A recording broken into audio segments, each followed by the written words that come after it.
Bismillahirrahmanirrahim. Assalamualaikum warahmatullahi wabarakatuh. Di kesempatan kali ini, kami dari kelompok 10, yaitu saya Nislina Nur Abidah dan juga rekan saya Syifa Safnastiara akan mempresentasikan terkait jual beli yang diperselisihkan. Pengertian jual beli. Jual beli dalam istilah fikih disebut dengan al-ba'i, yang berarti menjual, mengganti, dan menukar sesuatu dengan sesuatu yang lain.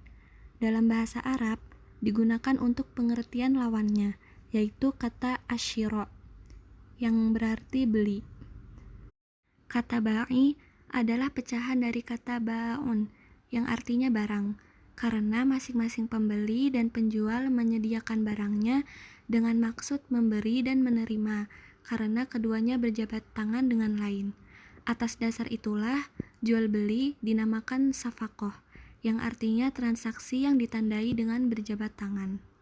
Mal, harta dan barang itu sendiri, menurut ulama Hanafi adalah segala sesuatu yang disukai oleh tabiat manusia dan bisa disimpan sampai waktu dibutuhkan. Akan tetapi, standar sesuatu itu disebut mal adalah ketika semua orang atau sebagian dari mereka memperkaya diri dengan mal tersebut. Secara etimologi, jual beli adalah proses tukar-menukar barang dengan barang. Dalam kitab fikih sunnah, mendefinisikan jual beli adalah penukaran benda dengan benda lain dengan jalan saling merelakan atau memindahkan hak milik dengan adanya penggantinya dengan cara yang dibolehkan. Jual beli juga merupakan suatu perbuatan tukar-menukar barang dengan barang atau uang dengan barang tanpa tujuan mencari keuntungan. Selanjutnya yaitu ada jual beli yang diperselisihkan oleh ulama. Yang pertama yaitu jual beli benda yang tidak ada atau dikhawatirkan tidak ada. Jumhur ulama sepakat bahwa jual beli barang yang tidak ada atau dikhawatirkan tidak ada adalah tidak sah. Yang kedua yaitu jual beli barang yang tidak dapat diserahkan. Jual beli barang yang tidak dapat diserahkan seperti burung yang ada di udara atau ikan yang ada di air tidak berdasarkan ketetapan syara'. Yang ketiga yaitu jual beli goror. Jual beli goror yaitu jual beli barang yang mengandung kesamaran. Menurut Sayyid Sabiq, yang dimaksud dengan jual beli goror ialah semua jenis jual beli yang mengandung jahalah, yang artinya kemiskinan, atau mukhotaroh, yang artinya spekulasi, atau kumar, yang artinya permainan taruhan.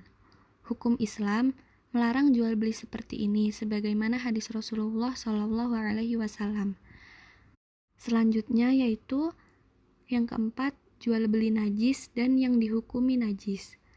Barang yang dihukumkan najis dan yang terkena najis, ulama sepakat tentang larangan jual beli barang yang najis, seperti khomar, babi, bangkai, dan lain-lain. Akan tetapi, mereka berbeda pendapat tentang barang yang terkena najis atau al-mutanajis, yang tidak mungkin dihilangkan, seperti minyak yang terkena bangkai tikus.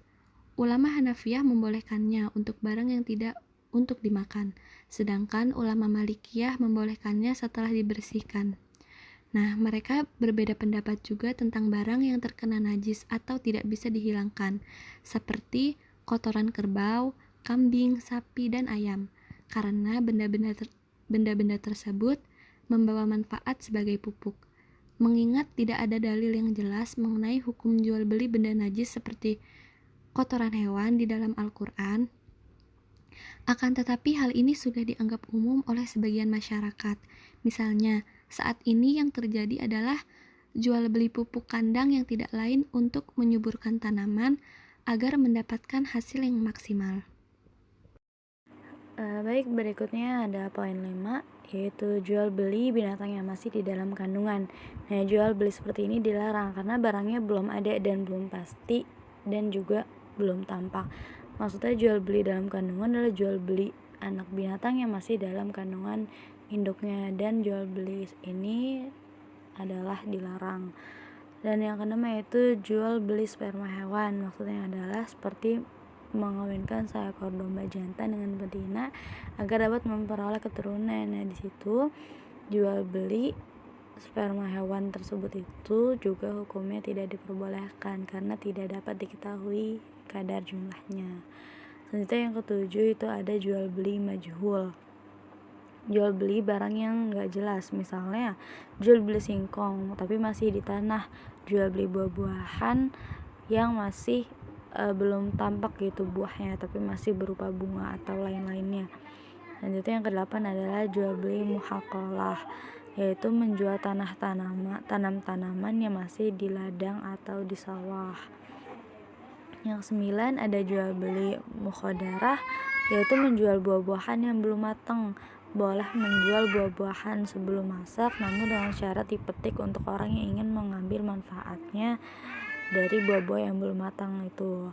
Yang ke-10 ada jual beli mulamasah, jual beli secara sentuh menyentuh. Nah, di sini apabila ada pedagang yang berkata kain mana aja yang kamu sentuh itu menjadi milikmu dengan harga sekian, ini juga tidak diperbolehkan. Nah, yang terakhir ada jual beli mubazanah, menjual anggur dengan anggur atau menjual kurma dengan kurmanya yang masih berada di pohon, atau menjual rutop, kurma yang masih basah dengan kurma yang sudah kering. Mungkin itu saja yang dapat kita sampaikan. Sekian, terima kasih. Wassalamualaikum warahmatullahi wabarakatuh.